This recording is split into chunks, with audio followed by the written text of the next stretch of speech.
Nice flavor. Now here's the question. Oops. Oh, yeah. Loosen up if you get a lot more.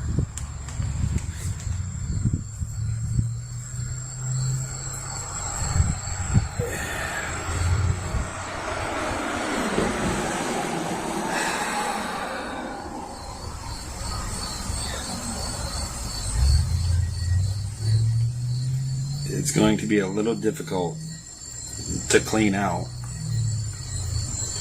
on the road.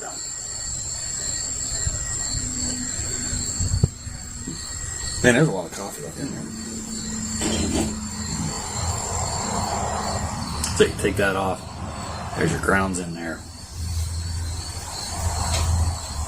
Try to do it without tossing the whole thing. All right, so give it a quick flick.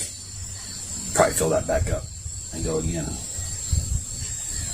So you're just gonna have to figure out something to get those grounds off that rubber.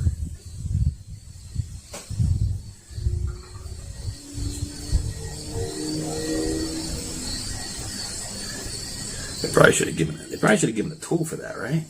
I mean, wouldn't that make sense?